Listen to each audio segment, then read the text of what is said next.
दयाल सिंह कोलियांवाला की पहली बरसी मौके उन्होंने श्रद्धांजलि देने लई श्री अकाल तख्त साहिब के जथेदार ज्ञानी हरप्रीत सिंह, साबका मुख्यमंत्री श्री प्रकाश सिंह बादल पिंड कोलियांवाली पुजे। इस मौके बादल ने कांग्रेस नूं सिक्खी विरोधी पार्टी दस्सिया ते DAP कमी नूं लैके बोले केंद्र नूं पहला इंतजार करने चाहिए सन।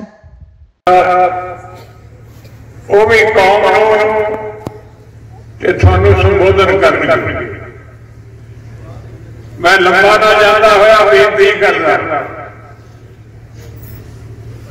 कि साडे विच बहुत कमियां आ गई, कमियां दूर करने कोशिश करनी चाहिए। चार मेरे दुश्मन ने तुहानू घेरे च ले लिया, इसका मुकाबला तुसीं कहां ही कर सकते हो जे दिल रामे नाल पंथ दी शिरोमणी अकाली दल दे सिर ते हथ रखोगे। मैं वेखिया जी कोई स्टेज ते फतेह बुलाउंदा है, तुसीं कोई भी उसका जवाब नहीं, वो कला ही है वाहिगुरू जी का खालसा वाहिगुरू जी की फतेह ते बाकी सारे चुप। इन्नी कमजोरी क्यों आ गई, क्यों डरती गल मेरी समझ तो बाहर। ईवन जो सिंह अरदास तो बाद बोलते सन, वो तक बोलते भी तक पर बोलूंगी तुम किसी ने नहीं बोली, 5-4 बंदे ने इन्हें कट बोले। इस करके वीरों सुनो, बेनती है चरना कि कुछ समझो, हालात समझो, और कौम नूं अगाह लिजाण वास्ते इकट्ठ करो पिंडां ढड़ेबाजी बड़ी है, एक दूजे नाल नफरत करते हैं। ये चीज़ां मैं लंबा चर ना सेहत याद खड़ा रहा तो मैं तो थोड़े मिनटां की बेनती कर सकता। मैं थोड़ा ये भी धन्यवाद करता कि लंबे समय तो तुसीं मैनू भी बड़ा साथ दिता मेरा, और अकाल पुरख की मेहरबानी नाल तुहाडी मेहरबानी नाल हिंदुस्तान ते पंजाब के उच्च पदवियां ते मैनू रहण का मौका मिले। ये अकाल पुरख का देन है ते थोड़ी देन है बंदा पूरी। मैं कुछ समय तो डॉक्टरों के कहण ते बाहर बहुत घट गया, लेकिन हुण मैं फैसला किया है कि जिथे किते भी मैनू हुक्म होगा खुशी के मौके ते या उस दे मौके ते भावें उस दिन ना पहुंच सका पर अगे पिछे जरूर उत्थे हाजिरी जरूर भरांगा। और ये भी मैं कहना चाहना भावें मेरी सेहत नहीं ठीक पर जिथे पार्टी मेरी ड्यूटी लाएगी आने वाले समय मैं पार्टी का सारा हुक्म मनता होया अपनी सेहत का ख्याल ना करता होया वो ड्यूटी निभाने की कोशिश होया। मैं एक बारी फिर सरदार दयाल सिंह जी नूं मेरे वीर नूं मेरे भरा नूं फिर शरदा दे फुल भेंट करते। बहुत उसने सेवा की है पंथ की, सारे पंथ की, और पंथ की सेवा करते हुए उन्होंने बड़ी बड़ी तकलीफां भी झेली। ये नहीं उन्होंने कोई कमी सी पर अकाली दल दे थंब सन, इसलिए उन्होंने मुसीबतां भी झलनियां पईयां। पर चलो जो वाहिगुरू का हुक्म हुंदा है वही होता है। मैं दोबारा श्री अकाल तख्त साहब के जथेदार साहब का बहुत बहुत धन्यवाद करदा कि उन्होंने इत्थे इस समागम विच इस श्रद्धांजलि समागम दर्शन दिते है। तो उन्होंने ये भी मैं बेनती करता कि जिहड़ी सिख कौम विच कमी आ गई है ये दूर करके थोड़ी वड्डी जिम्मेवारी है, क्योंकि सब तो वड्डी मिशन है थोड़ी। इस करके पिंड पिंड जाके जिवें भी हो सके लोगों को समझाओ कि थोड़े कहण का ही असर लोग मनणगे। रह मुझको सुख प्यारा नहीं, आप मत्था टेकते हैं लेकिन गुरु का हुक्म नहीं मन। जो गुरु साहबान ने अपन हुक्म किया है ਉਹਦੇ ਤੇ ਵੀ ਚੱਲੋ ਵੀ ਹੁਕਮ ਮੰਨੋ, ਫੇਰ ਹੀ ਆਪਾਂ ਅੱਗੇ ਵਧ ਸਕਦੇ ਆ ਤੇ ਆਪਣੇ ਜਿਹੜੇ ਹਮਲੇ ਆਪਣੇ ਤੇ ਉਹਨਾਂ ਦਾ ਮੁਕਾਬਲਾ ਕਰ ਸਕਦੇ ਆ। बड़ी थोड़े सिर ते गुरु साहबान ने हाथ रखे कौम की सज्जना गिनती है 1.25 लाख से एक तभी गोविंद सिंह नाम कराऊं। इस करे वीडियो में थोड़े समय लिए थोड़ी हाजिरी पड़ी है। थोड़ा सारा का बहुत धन्यवाद। पिछले साल परिवार हितुआ संसार में सदीवे विछोड़ा दे गए ने। अज उन्होंने मिठी जात के हो रहे समागम असीं बैठे जिहड़ी चीज उन्होंने देखी है वो चीज की अज घाट देखते हैं जो नजर मार पार्टी प्रति वफादारी वचनबद्धता जथेदार दयाल सिंह जी कोलियावाली के अंदर कुट कुट के भरी हुई अज असीं अपने आले दुआले झात मारते हैं असीं जो राजनीति का विश्लेषण करते हैं सभ्याचार का विश्लेषण करते हैं भाषावां का असीं इतिहास देखते हैं तो ये गल उभर के सामने आनी है कि भारत दी खेतरी पार्टियां जिन्ना अपने अपने स्टेटां दे सभ्याचार ते भाषा नूं प्रफुल्लित करने दे विच अपना योगदान पा सकदियां ने और पाउंदियां आईयां ने उन्हां कोई होर नहीं पा सकदा। भारत खेतरी पार्टियां का कमजोर होना अलग अलग सूबे के सभ्याचार का कमजोर होना भाषावां का मरना और नैशनल पार्टियां के एजेंडे के उत्ते हमेशा ही खेतरी पार्टियां का खात्मा करना जिहड़ा है ये मुख्य अहम मुद्दा है। बंगाल का सभ्याचार मराठा सभ्याचार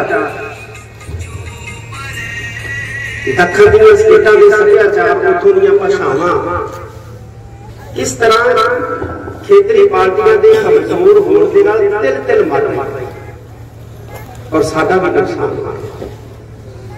और ये चीज सानू सोचण दी समझण दी अज के दौर दे विच बहुत वड्डी जरूरत है। सानू समझना पैना सिखां दा रासी तौर ते मरना सिखां दी धार्मिक एक गल चेते रखे असीं पढ़ते हैं ना राज बिना ना धर्म चला सिखां दा रासी तौर ते मरना सिखां दा रासी तौर ते खात्मा साडा धार्मिक तौर ते भी खात्मा साडा सिख सभ्याचार तौर ते भी खात्मा अज रासी तौर पे मजबूत सानू होना पड़ेगा एक गुरु ग्रंथ साहिब सच्चे पातशाह की विचारधारा की रोशनी जिवें मेरे तो पहला सरदार प्रकाश सिंह जी बादल बोल के गए अज अपने कहां दे अंदर जैसी रासी तौर के उत्ते मजबूत होना चाहते हैं जैसी धार्मिक तौर पर मजबूत होना चाहते हैं तो सानू अपने घरां मजबूत करना अपनी नस्लों को मजबूत करना पड़ेगा सिक्खी नाल लबरेज करना पड़ेगा सिक्खी नाल जोड़ना पड़ेगा। अज घरां दे विच सिक्खी लैके आओ जिहड़ी निकलदी जा रही है असीं अज बेदावा दे जा रहे हैं गुरु की सिक्खी जे असीं बेदावे हो गए ते असीं हर पक्ष खत्म हो जाएंगे हर पक्ष मारे जाएंगे। जिहड़े बेदावा दे गए ने पत धो गए ने वो अपना बदावा पड़वा लैण बदावा पड़वा लैण क्योंकि साडे इतिहास के विच सानू ये सेध मिलती है कि जिहड़ा बेमुख हो जाए वो अपना बदावा पड़वा सकदा है गुरु के सन्मुख होके गुरु के अगे अरदास बेनती अरजोई करके ये सानू बख्शिशां गुरु ने कीतियां अज भी गुरु उड़ीकदा है साहर उत्तर दे वजह गवाई अपना तख्त ना पैसा कि मालिक दा नौकर वही है जिहड़ा मालिक दा आदेश मनदा है आज्ञा मनदा है। जे गुरु कहंदा है कि असीं छड्ड दिओ ते छड्ड देना चाहिए जे गुरु कहंदा है साबित सूरत हो जाओ ते हो जाने चाहिए।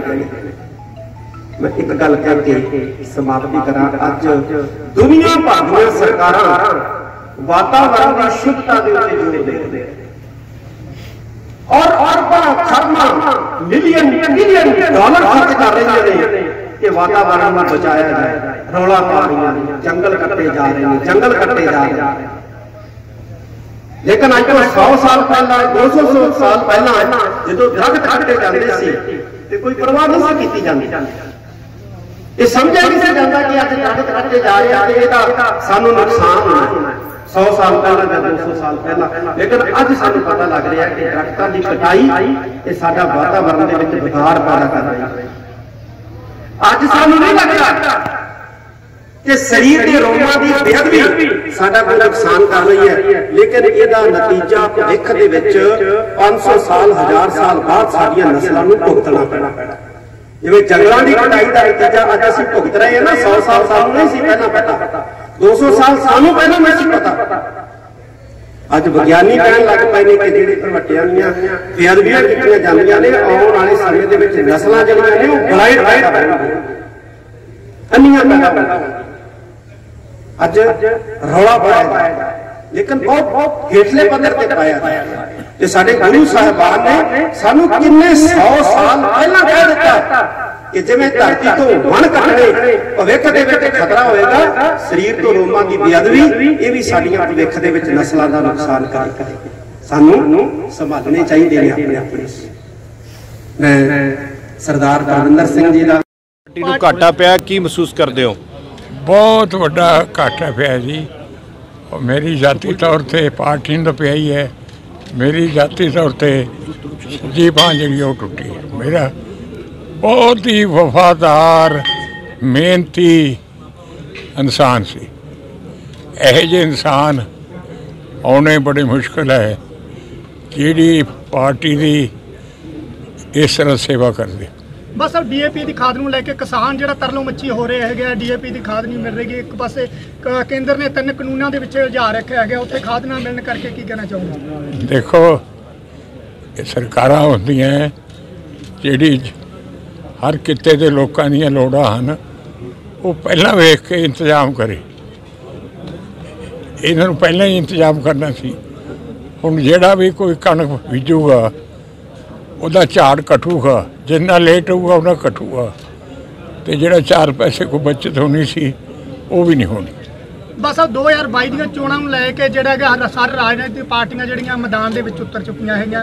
ਕੈਪਟਨ ਅਮਰਿੰਦਰ ਸਿੰਘ ਨੇ ਵੀ ਆਪਦੀ ਪਾਰਟੀ ਨੂੰ ਰਜਿਸਟਰਡ ਕਰਾਉਣ ਲਈ ਅਪੀਲ ਕਰ ਅਰਜੀ ਦੇ ਦਿੱਤੀ ਹੈਗੀ। ਕੀ ਲੱਗਦਾ ਕੀ ਹੈਗਾ ਵੀ ਕਿਸ ਤਰ੍ਹਾਂ ਦੀ ਰਹਿਣੀ ਹੈ? देखो साढ़े सामने ਜਿਹੜੀਆਂ पार्टियां है, ਜਿਹੜੀ ਤਾਂ कांग्रेस है ਉਹਦਾ इतिहास एडा माड़ा है कि जो सियासी तौर पर आर्थिक तौर पर धार्मिक तौर पर जोड़ा उन्होंने नुकसान किया है ये कदे अंग्रेज़ों ने भी मुगलों ने भी नहीं किया। धार्मिक तौर पर देखो हरमंदर साहब से हमला किया, 84 के कतलाम किए। ये कोई पार्टी जिहदा इतिहास एडा माड़ा होवे ਉਹਦਾ कोई साथ दिंदा है तो समझ लो भी वो जिहड़ा कुछ होया है वो तस्दीक करदा। फिर आर्थिक तौर पर साडा पानी खोलिया उन्होंने, पोलीटिकल तौर पर राजधानी खोली, मतलब साडा छड्डिया कुछ नहीं। इस करके कांग्रेस नूं देना तो एक बड़ा वड्डा गुनाह ते पाप है। आम आदमी जिहड़ी है देखो पार्टी उही हुंदी है जिहदी जड़ इत्थे होवे, उन्हां दी जड़ दिल्ली है। हुण पंजाब ने नुकताचीनी कर रहे हैं कि इन्होंने अग लाई है, ये धुआं साढ़े ताईं पहुँचता, यही गल्लां मतलब उन्होंने पहला अपना इंटरस्ट है, पंजाब का कोई इंटरस्ट नहीं। श्रोमणी अकाली दल नूं सिर्फ पंजाब का ही बहुत इंटरस्ट है। वैसे जे देश ते कोई मुसीबत पई है उदों भी अकाली दल ने एमरजेंसी वर्गियां लड़ाइयां लड़ियां देश की खातर और कुर्बानियां कीतियां। जथेदार जी की स्पीच है, जथेदार जी जी स्पीच है उस तो मीरी ते पीरी नूं उत्साहित करन दा कोई इस तरह तो लगता भी जो सिक्खी दा दिलों तो निगार आ रहा जो सिक्खी देखो अगे किहे जे बंदे सन कि जिन्होंने सिर उन्होंने चीरे गए सिर बहुत वड्डे तगड़े सिख सन जिन्होंने सी नहीं की। ਤੁਹਾਡੀ ਗੱਲ ਵਾਜਬ ਹੈ ਵੀ ਇਹ ਲੱਗਦਾ है ਹੁਣ ਉਹ ਫਤਿਹ ਦਾ ਜਵਾਬ ਫਤਿਹ नहीं ਦਿੰਦਾ।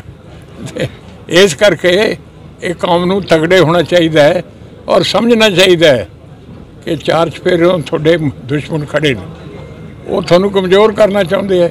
ਤੇ ਤੁਸੀਂ ਜੇ ਆਪ ਹੀ ਕਮਜ਼ੋਰ ਹੋ ਗਏ ਤਾਂ ਫਿਰ ਤੁਹਾਡਾ ਕੀ ਬਣੂਗਾ। ਧਾਰਮਿਕ ਤੇ ਸਿਆਸੀ ਸ਼ਖਸੀਅਤ ਦੀ ਇਹ ਉਸ ਚੀਜ਼ ਤੋਂ ਸਿੱਟਾ ਨਿਕਲਦਾ ਵੀ ਸਿੱਖਾਂ ਨੂੰ